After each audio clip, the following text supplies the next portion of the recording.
Como les comentaba en la versión corta de este vídeo, las fuerzas que mueven los mercados son muy pocas, pero su importancia es enorme. Son responsables del 80 o 90% del resultado de una cartera.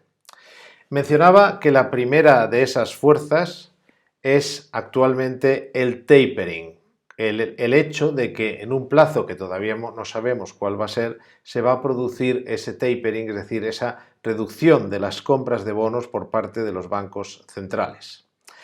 Eso afecta a la renta fija ya porque el mercado va adelantando que va a ocurrir, que van a comprar menos bonos y perjudica a los bonos. Pero ¿cómo afecta esa disminución del estímulo económico a las bolsas? Porque cuidado, no podemos dar por hecho que vaya a ser algo malo. Lo fue, por ejemplo, cuando lo hizo la Reserva Federal cuando estaba dirigida por Ben Bernanke.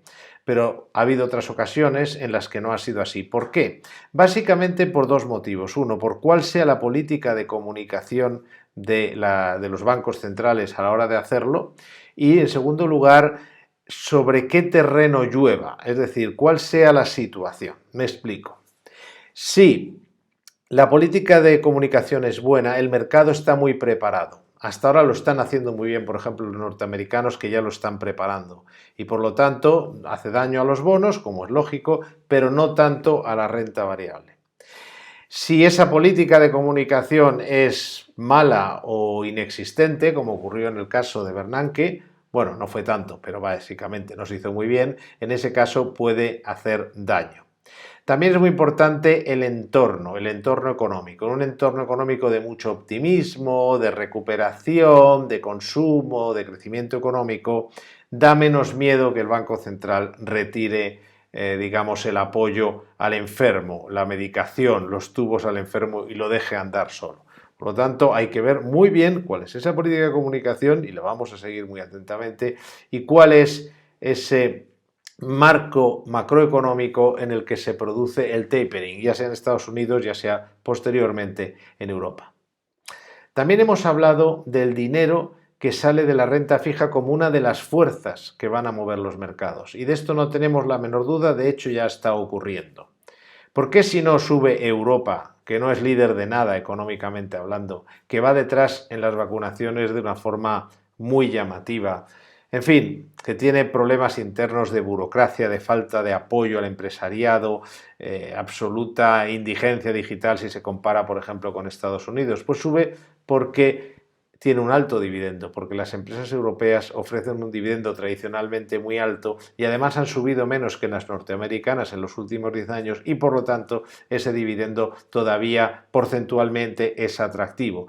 Por lo tanto, ese es un ejemplo, no el único, de cómo se benefician un tipo de empresas de la salida del dinero de la renta fija. Sale de cobrar un cupón y ahora quiere cobrar un dividendo, pero no es igual en todos los índices. En fin, conviene elegir bien el índice, el sector en el que vamos a invertir para obtener ese beneficio, no ya nosotros el dividendo, sino beneficiarnos de ese movimiento de dinero.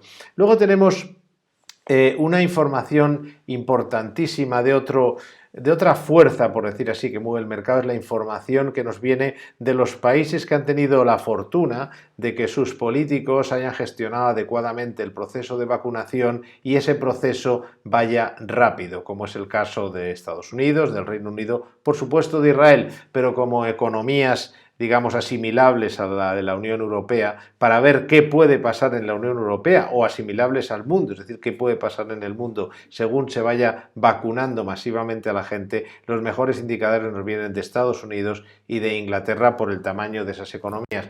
Esas indicaciones son importantísimas porque nos van a decir en qué situación precisamente se puede producir el tapering, por ejemplo, o cuáles van a ser los resultados empresariales, por ejemplo, si tenemos los datos de confianza de consumidores y de empresarios ahora. Es decir, en función de ese dato ya podemos hacernos una idea de si el crecimiento económico va a ser el esperado o puede ser superior o inferior.